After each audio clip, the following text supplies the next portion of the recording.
한번 상상해 보세요. 80세, 90세가 된 당신의 모습은 어떤가요? 혹시 지금보다 더 건강하고 가족들과 웃으며 시간을 보내고 있는 모습이 떠오르나요? 아니면 움직임이 점점 줄어들고 혼자 있는 시간이 늘어나 외로움을 느끼고 있나요? 우리는 모두 오래 살고 싶어 합니다. 하지만 오래 사는 것만큼 중요한 것은 어떻게 살아가느냐입니다. 특히 70세 이후의 삶은 우리의 선택에 따라 완전히 다른 방향으로 흘러가게 됩니다. 오늘 방송의 주제는 바로 이것입니다. 70세에는 걷는 시간을 줄이고 이 6가지 일을 더 많이 해야 합니다. 여기서 말하는 걷는 시간을 줄인다는 것은 단순히 신체 활동을 멈추라는 뜻이 아닙니다. 오히려 남은 시간을 더 현명하게 사용하라는 의미입니다. 노후의 삶은 준비된 만큼 빛나고 현명한 선택이 쌓여 더 오래도록 건강하고 행복한 삶으로 이어지게 됩니다. 여러분은 이 방송을 듣고 나면 내일 아침 혹은 지금 이 순간부터라도 어떤 변화가 필요할지 알게 될 것입니다. 그리고 그 변화는 더 깊은 행복과 안정감을 여러분의 삶에 가져다 줄 겁니다. 오늘은 김영희 씨의 이야기를 먼저 나눠보겠습니다. 영희 씨는 72세입니다.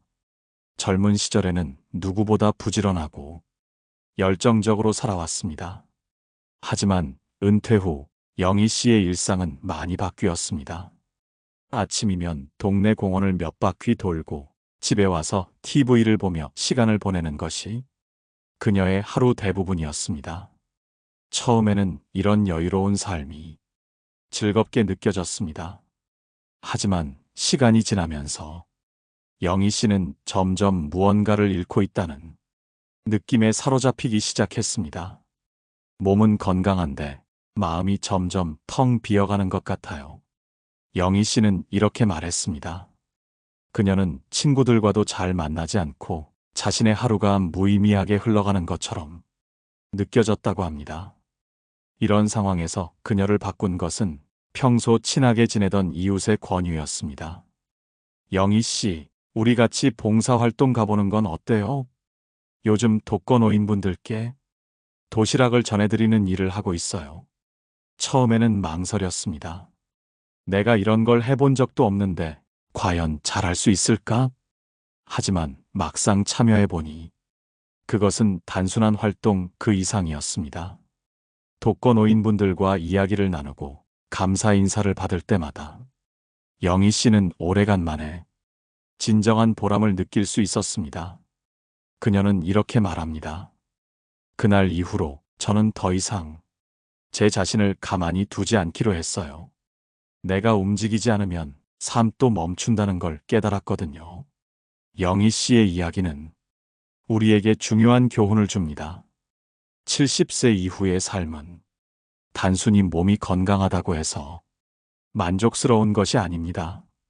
우리의 정신과 마음이 얼마나 활기차고 의미 있는 삶을 살아가고 있느냐가 훨씬 더 중요합니다.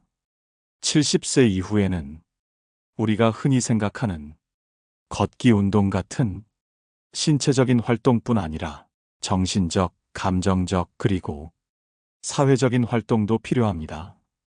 그렇다면 여러분은 지금 자신의 삶에서 어떤 선택을 하고 있나요? 여러분의 하루는 어떤 의미를 담고 있나요? 오늘 방송에서는 70세 이후 꼭 해야 할 6가지 일에 대해 하나씩 나눠볼 예정입니다. 단순히 건강을 유지하는 방법을 넘어 삶을 더욱 풍요롭게 만들고 스스로에게 행복과 평안을 주는 습관들을 알려드릴 것입니다. 영희 씨처럼 삶의 방향을 잃었다고 느끼고 계신 분들, 혹은 지금도 나름대로 잘 살고 있지만 더 나은 방법은 없을까? 궁금해하시는 분들 모두 끝까지 함께 해주세요. 그리고 방송을 들으시면서 여러분의 생각도 댓글로 남겨주세요. 이야기를 나누며 더 나은 방향을 함께 찾아갈 수 있을 것입니다. 노후의 삶에서 가장 큰 위험은 무엇일까요? 건강의 악화, 경제적 어려움, 아니면 다른 어떤 문제일까요? 사실 그 중에서도 가장 치명적인 문제는 바로 고립입니다. 많은 연구에서 밝혀졌듯이 사회적 고립은 우리의 건강과 정신에 심각한 영향을 미칩니다. 사람들과의 연결이 끊어질수록 우리는 더 쉽게 우울해지고 몸의 면역력도 약해지며 삶의 활력을 잃어갑니다. 특히 70세 이후의 삶에서는 사람들과의 연결이 건강과 행복을 유지하는데 결정적인 역할을 합니다. 이번에는 이정호 씨의 이야기를 소개해 드리겠습니다. 정호 씨는 75세로 평생을 성실히 일한 퇴직 공무원입니다. 젊은 시절에는 가족을 위해 아침 일찍 출근하고 늦게까지 일하며 책임감 있는 가장으로 살아왔습니다. 하지만 은퇴 후 그의 삶은 크게 달라졌습니다. 회사 동료들과는 자연스럽게 연락이 끊겼고 아이들은 각자 바쁜 삶을 살아가면서 정호 씨와 만나는 시간이 줄어들었습니다. 그렇게 정호 씨는 혼자 보내는 시간이 점점 늘어나며 마음속에서 무언가 허전함이 커지는 것을 느꼈습니다. 그는 이렇게 말했습니다. 가족을 위해 평생 바쁘게 살아왔는데 정작 지금은 가족들과도 거리감이 느껴지더라고요. 내가 정말 잘 살아왔는지 의문이 들기도 했습니다. 정호 씨가 변하게 된 계기는 우연히 참석한 동네 경로당 모임이었습니다. 친구의 권유로 큰 기대 없이 참석했는데 그곳에서 새로운 사람들과 가볍게 대화를 나누면서 그는 잊고 있던 연결의 힘을 느끼게 되었습니다. 같은 나이대의 사람들이 서로의 이야기를 들어주고 농담을 주고받는 그 시간이 정말 소중하다는 걸 깨달았어요. 그날 이후로 혼자만의 시간을 줄이고 사람들과 더 많이 만나려고 노력했습니다. 그 이후 정호 씨는 경로당 모임뿐만 아니라 동네 주민들과 함께 텃밭을 가꾸는 활동에도 참여하기 시작했습니다. 그는 단순히 시간을 보내기 위해 참여하는 것이 아니라 삶의 의미를 새롭게 찾아가는 중이라고 말합니다. 정호 씨의 사례는 우리에게 중요한 메시지를 던져줍니다.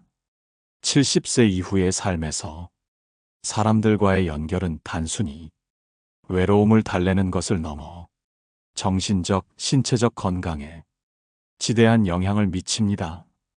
영국의 한 연구에서는 사회적 관계가 활발한 노인이 고립된 노인보다 평균적으로 7년 더 오래 산다는 결과가 발표된 적도 있습니다. 단순히 오래 사는 것을 넘어서 삶의 질 자체가 달라진다는 뜻입니다. 하지만 여기서 중요한 것은 단순히 만나는 사람의 수가 아니라 질 높은 관계를 맺는 것입니다. 누구와 이야기를 나누느냐, 어떤 대화를 하느냐가 삶에 큰 영향을 미칩니다. 70세 이후에는 서로의 이야기를 경청하고 진정한 교감을 나눌 수 있는 사람들과의 연결을 강화해야 합니다. 여러분의 삶에서 정말 편안하게 대화할 수 있는 사람은 몇 명이나 되나요? 그리고 그 사람들과 얼마나 자주 시간을 보내고 있나요?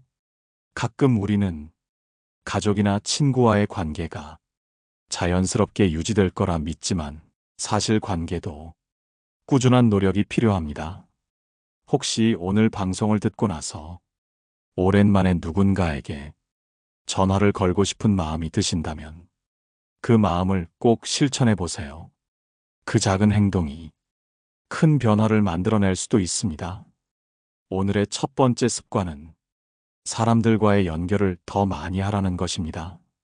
정호 씨처럼 작은 모임에 참여하거나 이웃들과 대화를 나누는 것으로 시작해 보세요. 사회적 연결은 단순한 활동 그 이상으로 우리의 정신과 마음을 건강하게 만들어줍니다. 두 번째 습관, 새로운 것을 배우는 즐거움을 누려라. 한 가지 질문을 드리겠습니다. 여러분은 마지막으로 무언가를 새롭게 배운 적이 언제인가요? 혹시 오래전 이야기인가요? 70세를 넘긴 나이에도 새로운 것을 배우는 데는 늦었다고 말할 수 없습니다.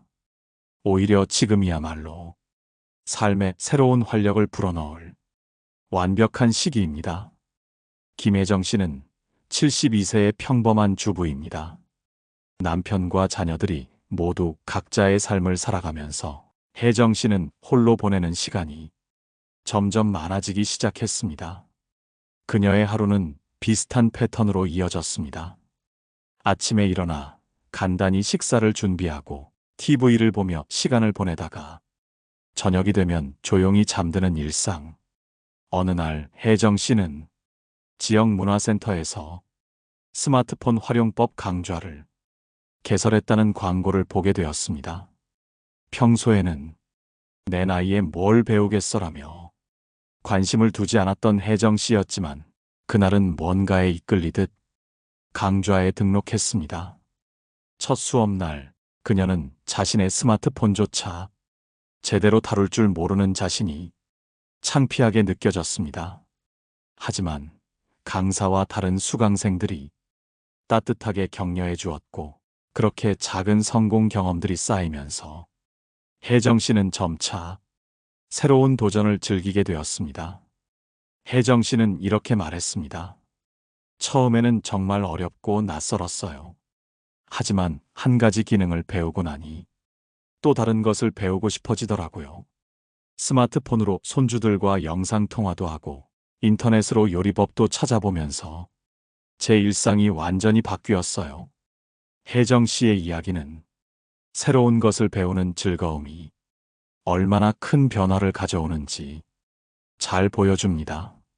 많은 사람들은 나이가 들수록 새로운 것을 배우는 게 무의미하다고 생각합니다. 하지만 실제로는 배움은 우리의 뇌를 활성화시키고 삶의 활력을 불어넣어 줍니다. 특히 노년기에 새로운 것을 배우는 것은 뇌 건강에도 매우 긍정적인 영향을 미칩니다. 연구에 따르면 새로운 기술이나 지식을 습득할 때 뇌의 신경 연결이 강화되며 치매와 같은 인지 저하를 예방하는데 도움이 된다고 합니다. 새로운 것을 배우는 방법은 결코 거창할 필요가 없습니다. 예를 들어 스마트폰 활용법처럼 일상에서 필요한 기술을 배우거나 오랜 시간 손에서 놓았던 악기나 취미를 다시 시작할 수도 있습니다. 또한 요즘에는 인터넷 강의 플랫폼이나 유튜브와 같은 온라인 자원을 통해 다양한 주제를 쉽게 배울 수 있습니다. 어학 공부, 그림 그리기, 간단한 요리법 배우기 등 모든 것이 가능합니다. 중국의 고대 철학자 공자는 학이불사 즉망, 사이불학즉태라고 말했습니다. 즉, 배우지 않으면 무지에 빠지고 생각하지 않으면 배움이 의미를 잃는다는 뜻입니다. 이 말은 나이에 상관없이 우리가 끊임없이 배워야 하는 이유를 잘 설명합니다. 새로운 것을 배우는 과정에서 우리는 자신의 한계를 넘어서고 삶의 의미를 더 깊이 깨닫게 됩니다. 여러분, 혹시 지금 배우고 싶은 것이 있나요? 혹은 과거에 포기했던 취미나 관심사가 있나요? 만약 그렇다면 그것을 다시 시도해보는 것은 어떨까요? 첫걸음이 어렵게 느껴질 수 있지만 작은 변화가 큰 성취로 이어질 수 있습니다. 여러분의 경험을 댓글로 남겨주세요. 여러분이 새롭게 도전하고 싶은 것 혹은 이미 도전한 경험을 나누어 주신다면 다른 청취자들에게도 큰 힘이 될 것입니다. 오늘의 두 번째 습관은 새로운 것을 배우는 즐거움을 누려라입니다. 김혜정 씨처럼 작은 도전에서 시작해보세요. 배움은 단순히 지식을 얻는 것을 넘어 삶의 활력을 되찾는 소중한 기회가 될 수 있습니다. 세 번째 습관, 자신만의 시간을 만드는 법. 혹시 이런 생각을 해보신 적이 있나요? 내 삶은 언제나 다른 사람들에 의해 채워지고 있어. 가족을 위해, 타인을 위해 살아가다 보면 정작 나 자신을 위한 시간은 얼마나 가졌는지 기억조차 나지 않을 때가 있습니다. 특히 노년기에 접어들수록 많은 분들이 혼자 있는 시간을 두려워합니다. 하지만 혼자만의 시간은 삶의 균형을 잡고 내면의 소리를 들을 수 있는 귀중한 기회가 됩니다. 이번엔 자신만의 시간을 갖는 법과 그 중요성에 대해 이야기해 보겠습니다. 이영수 씨는 74세의 은퇴자입니다. 오랜 시간 직장에서 일하며 가족을 부양하느라 본인의 취미나 여가를 즐길 겨를이 없었습니다. 은퇴 후에도 아이들과 손주들의 부탁에 이리저리 도움을 주며 지내왔습니다. 하지만 어느 날 영수 씨는 문득 자신의 하루가 다른 사람들의 요청과 일정으로만 채워져 있다는 사실을 깨달았습니다. 그는 피곤함과 공허함을 느끼며 스스로에게 이렇게 물었습니다. 나는 왜 이렇게 지치는 걸까? 정작 내 시간은 어디에 있는 걸까? 그날 이후 영수 씨는 하루 일시간은 반드시 자신만을 위한 시간으로 보내자는 결심을 했습니다. 그는 아침마다 공원 벤치에 앉아 책을 읽거나 가볍게 명상을 하며 자신과 대화하는 시간을 가졌습니다. 처음에는 이렇게 혼자 있어도 되나?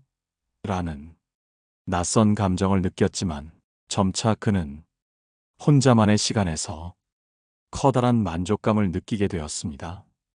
영수 씨는 이렇게 말했습니다. 이제야 진정으로 내 삶을 돌보고 있다는 느낌이 들어요. 제가 행복해야 다른 사람들에게도 진정한 도움을 줄 수 있겠더라고요. 혼자만의 시간을 갖는 것은 우리 내면의 목소리를 듣고 자신의 감정을 정리하며 삶의 방향을 재점검할 수 있는 소중한 기회입니다. 특히 노년기에 이러한 시간이 중요한 이유는 삶의 새로운 장을 준비하기 위해 스스로와 대화할 필요가 있기 때문입니다. 타인을 위해 살았던 시간을 넘어 이제는 자신의 삶을 진정으로 가꾸어야 할 시점입니다. 혼자만의 시간을 만드는 것은 결코 어렵지 않습니다. 다만 그 시간을 확보하기 위한 의지가 필요합니다. 첫 번째, 일정에 나만의 시간 추가하기. 매일 일정 중 최소 30분에서 1시간을 자신만을 위한 시간으로 설정하세요.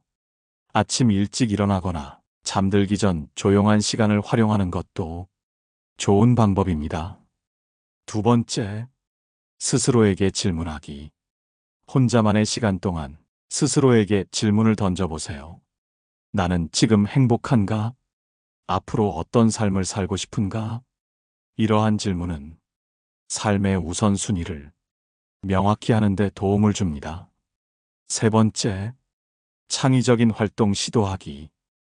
혼자만의 시간은 단순히 휴식에 그치지 않아도 됩니다. 그림을 그리거나 글을 쓰거나 악기를 연주하며 창의성을 발휘할 수 있는 활동을 시도해 보세요. 네 번째, 명상과 마음의 안정 찾기. 조용히 눈을 감고 호흡에 집중하며 스스로를 안정시키는 명상 시간을 가져보세요. 이는 스트레스를 줄이고 정신적인 평화를 찾는데 큰 도움을 줍니다. 독일의 철학자 쇼펜하우어는 고독은 위대한 영혼의 필연적인 조건이다라고 말했습니다.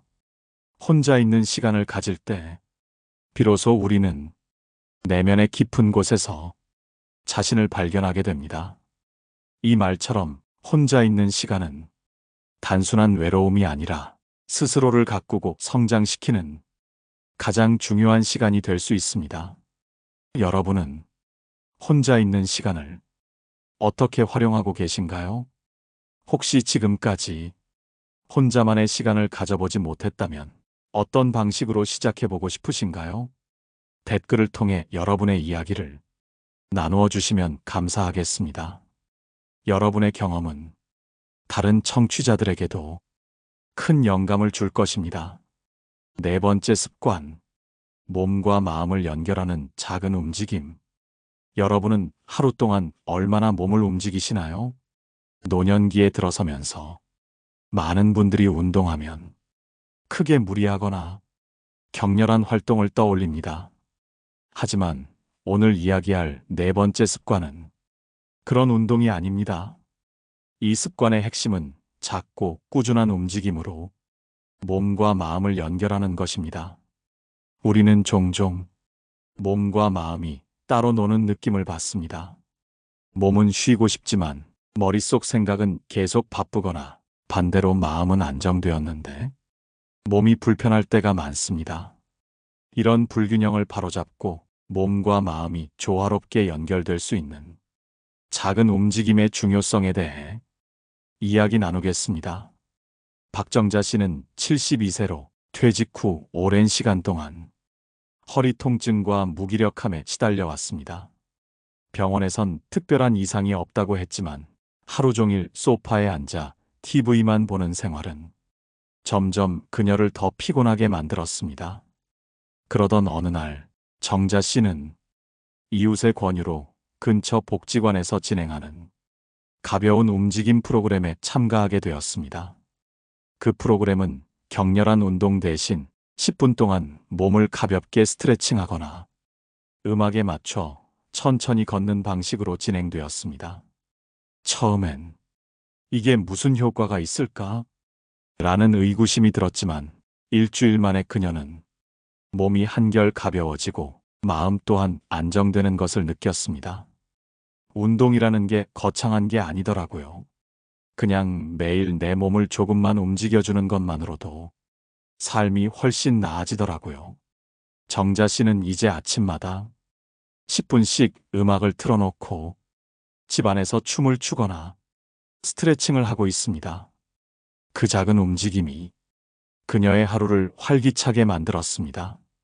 몸을 움직이는 것은 단순히 건강을 지키는 것을 넘어 마음의 평화에도 큰 영향을 미칩니다.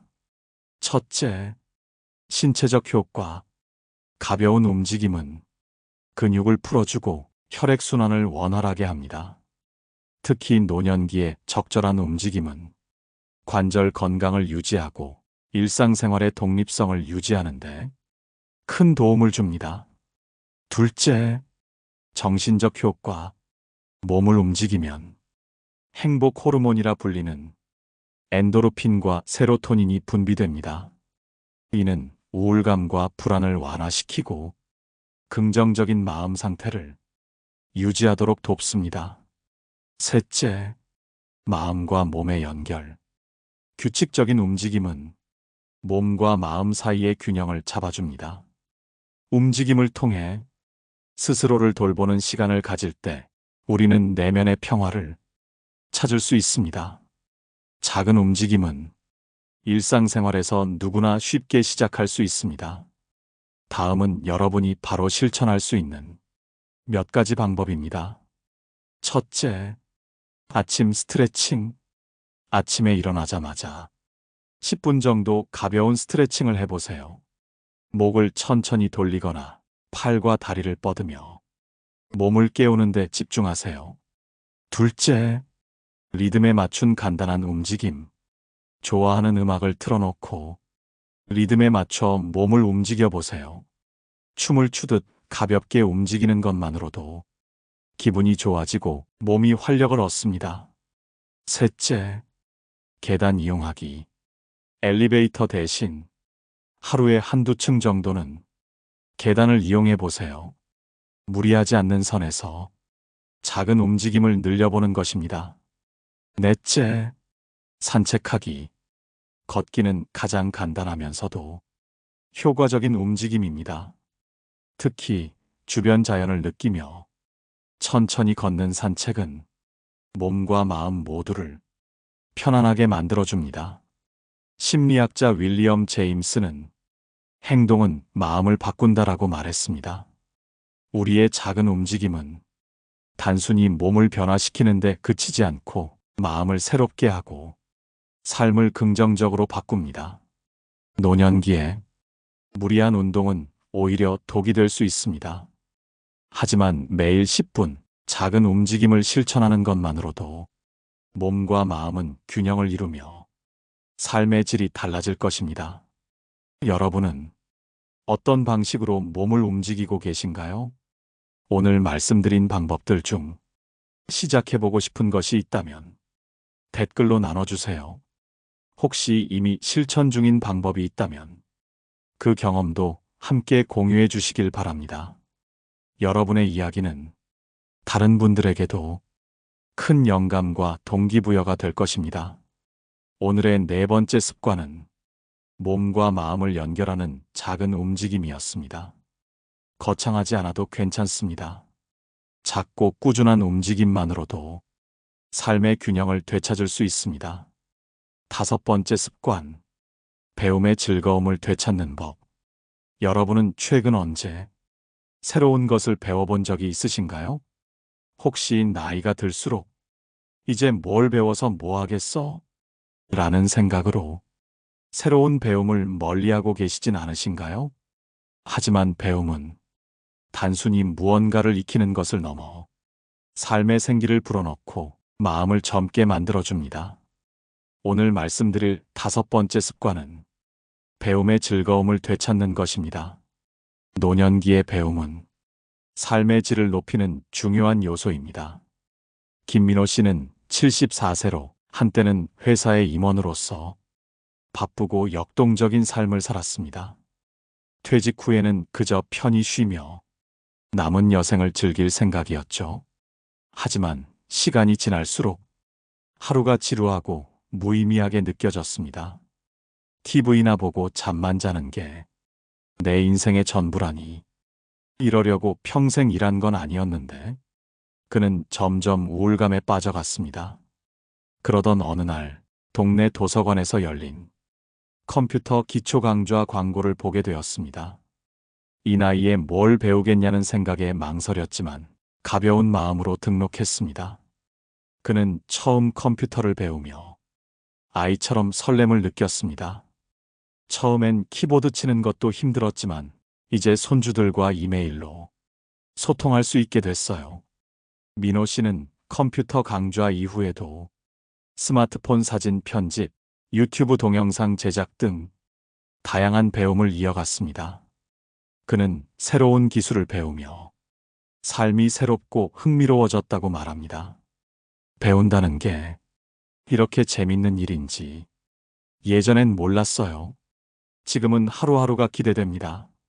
나이가 들면서 배우는 것은 단순한 지식 이상의 의미를 가집니다. 다섯 가지 핵심 효과를 살펴보겠습니다. 첫째, 두뇌 건강 유지. 새로운 것을 배우는 활동은 뇌를 자극하여 인지 기능을 향상시키고 치매와 같은 질환의 위험을 줄이는 데 도움을 줍니다. 둘째, 삶의 활력 증대. 새로운 것을 배울 때 성취감과 자신감을 느낄 수 있습니다. 이 과정은 삶의 활력을 더해줍니다. 셋째, 사회적 연결 강화. 배움의 과정에서 새로운 사람들과 만나게 됩니다. 공통 관심사를 가진 사람들과 소통하며 외로움을 줄이고 사회적 관계를 확장할 수 있습니다. 넷째, 새로운 도전 의욕 형성. 무언가를 배우는 것은 도전하는 정신을 키워줍니다. 나이가 들수록 무언가를 시도하고 새로운 일에 용기를 내는 것은 더 큰 의미를 가집니다. 다섯째, 자기 성찰과 성장. 배움은 자기 자신을 돌아보게 하고 새로운 시각을 열어줍니다. 이는 내면의 성장으로 이어집니다. 배움은 거창하거나 복잡하지 않아도 됩니다.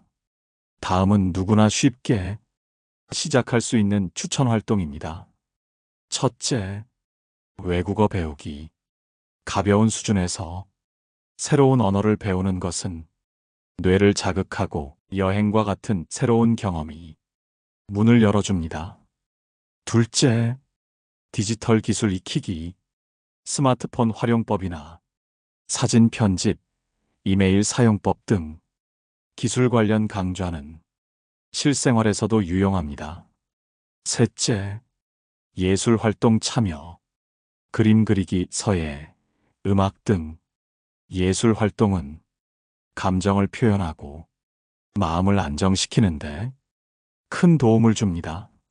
넷째, 글쓰기, 자서전 쓰기나 일기 쓰기는 자신의 삶을 정리하고 소중한 기억을 후대에 남길 수 있는 방법입니다.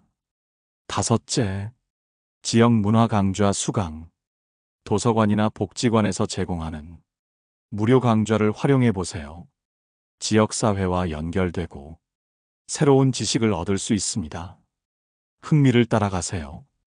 자신이 흥미를 느끼는 분야를 찾아보세요. 배움은 즐거워야 꾸준히 이어질 수 있습니다. 작게 시작하세요. 처음부터 어려운 것을 시도할 필요는 없습니다. 작은 목표부터 시작해 차근차근 확장해 나가세요. 주변 자원을 활용하세요. 도서관, 복지관, 온라인 강의 등 손쉽게 접근할 수 있는 교육 자원을 활용하세요. 배움을 함께 나누세요. 배운 내용을 친구나 가족과 공유하면 더 큰 보람을 느낄 수 있습니다. 고대 철학자 소크라테스는 나는 내가 아무것도 모른다는 것을 안다라고 했습니다. 이 말은 배움의 길이 끝이 없음을 의미합니다. 나이는 숫자에 불과합니다. 새로운 배움을 시작하는 순간 여러분의 마음은 다시 젊음을 되찾습니다. 여러분은 어떤 것을 배우고 싶으신가요? 오늘 소개한 활동들 중 가장 흥미로운 것이 있다면 댓글로 알려주세요. 혹은 이미 배움을 통해 변화된 경험이 있다면 그 이야기도 공유해 주시면 좋겠습니다. 여섯 번째 습관, 감사와 나눔의 힘. 여러분은 하루를 마치며 오늘 내가 감사한 일은 무엇일까? 하고 스스로에게 질문해 보신 적 있나요? 우리가 일상에서 잊고 사는 것 중 하나가 바로 감사와 나눔의 가치입니다. 오늘 말씀드릴 마지막 습관은 감사와 나눔을 실천하는 법입니다. 이것은 우리가 노년기를 더 따뜻하고 풍요롭게 보낼 수 있는 중요한 열쇠입니다. 정순자님은 76세로 남편을 먼저 떠나보내고 난 후 홀로 지내며 외로움에 힘든 시간을 보냈습니다. 매일 반복되는 일상은 마치 의미를 잃은 듯 느껴졌습니다. 그녀는 세상과 단절된 채 점점 자신 안으로 숨어 들어갔습니다. 그러던 어느 날 동네 복지관에서 봉사활동 모집 공고를 보게 되었습니다. 그녀는 망설임 끝에 도움을 주기보다 사람들과 어울리기 위한 목적으로 신청했습니다. 첫 봉사활동은 무료 급식소에서 시작되었습니다. 음식을 배식하며 어르신들과 짧게나마 대화를 나누던 중 이렇게라도 도와주셔서 정말 감사합니다라는 말을 듣게 되었습니다. 그 짧은 한마디가 정순자님의 마음을 움직였습니다. 내가 누군가에게 작은 도움이 될 수 있다니 나도 아직 필요한 존재구나. 그날 이후 정순자님은 꾸준히 봉사활동에 참여하며 삶의 새로운 의미를 찾게 되었습니다. 다른 사람에게 나눔을 실천하는 동안 스스로도 위로와 행복을 느낄 수 있었다고 합니다. 그녀는 말합니다. 내가 감사하고 나눌 때 받는 기쁨이 훨씬 더 큽니다. 감사는 단순히 예의를 차리는 것이 아닙니다. 우리 삶의 깊은 변화를 가져다주는 힘을 가지고 있습니다. 다음은 감사가 우리에게 주는 세 가지 선물입니다. 감사를 표현하면 스트레스가 줄어들고 긍정적인 감정을 더 많이 느끼게 됩니다. 이는 불안과 우울을 줄이는 데에도 효과적입니다. 감사는 사람들과의 관계를 더 따뜻하고 친밀하게 만듭니다. 가까운 사람들에게 감사함을 전하면 서로에 대한 신뢰와 애정이 더욱 깊어집니다. 감사를 통해 우리는 가진 것에 더 만족하게 됩니다. 이 만족감은 삶을 풍요롭게 만듭니다. 나눔은 단순히 무언가를 주는 것을 넘어 우리 자신을 치유하는 강력한 도구입니다. 노년기의 나눔은 사회적 고립을 줄이고 자존감을 높이는 중요한 역할을 합니다. 누군가에게 작은 도움을 주는 일은 그들과의 관계를 형성하는 좋은 출발점이 됩니다. 정순자님의 사례처럼 나눔을 통해 새로운 공동체에 소속감을 느낄 수 있습니다. 많은 연구에 따르면 타인을 도울 때 우리 뇌는 행복을 느끼게 하는 호르몬을 분비한다고 합니다. 나눔은 곧 우리 자신을 위한 일이기도 합니다. 작은 나눔이 모여 우리 주변을 더 나은 곳으로 만들어갑니다. 우리가 나눈 사랑과 관심은 결국 우리 자신에게 돌아옵니다. 그렇다면 우리가 일상에서 감사와 나눔을 어떻게 실천할 수 있을까요? 간단한 방법들을 소개합니다. 하나, 매일 감사일기 쓰기. 하루 중 감사한 일 3가지를 적어보세요. 작은 것이라도 좋습니다. 예를 들어, 오늘 맛있는 커피를 마셨다. 같은 사소한 일도 괜찮습니다. 둘, 감사의 말 표현하기. 가까운 사람들에게 감사한 마음을 직접 전해보세요. 고마워, 덕분에 힘이 됐어. 같은 말은 생각보다 큰 영향을 줍니다. 셋, 나눔의 기회를 찾기. 지역사회에서 봉사활동에 참여하거나 기부를 통해 작은 나눔을 실천해 보세요. 넷, 물질이 아닌 시간 나누기. 시간을 내어 친구나 가족과 대화를 나누고 그들의 이야기에 귀 기울이는 것도 훌륭한 나눔입니다. 다섯, 자신을 위한 나눔. 자신에게도 감사와 나눔의 마음을 돌려보세요. 스스로를 돌보는 것도 중요한 나눔의 형태입니다. 독일 철학자 니체는 감사는 삶의 윤활유다 라고 말했습니다. 이는 곧 감사가 우리 삶이 갈등을 줄이고 매끄럽게 이어주는 역할을 한다는 뜻입니다. 감사와 나눔은 나이와 상관없이 우리가 항상 실천할 수 있는 소중한 가치입니다.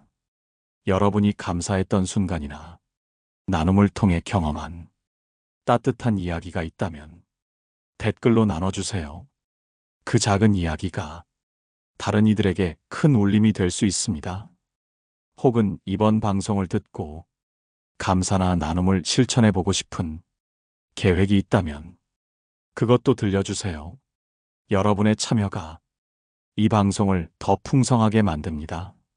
오늘은 노년기를 더욱 행복하고 풍요롭게 만들어줄 마지막 습관, 감사와 나눔의 힘에 대해 이야기했습니다. 감사는 우리를 더 행복하게 하고 나눔은 삶을 더 따뜻하게 만듭니다. 작은 실천으로도 큰 변화를 만들어낼 수 있습니다. 다음 방송에서는 나이 들수록 더욱 소중한 관계의 중요성에 대해 이야기 나눌 예정입니다.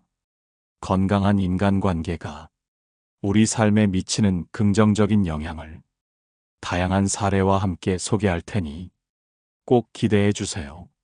좋아요와 구독, 그리고 댓글은 이 방송을 이어가는 큰 힘이 됩니다. 여러분의 참여를 기다리겠습니다. 감사합니다. 오늘도 행복한 하루 보내세요. 노후에 빛나는 지혜였습니다.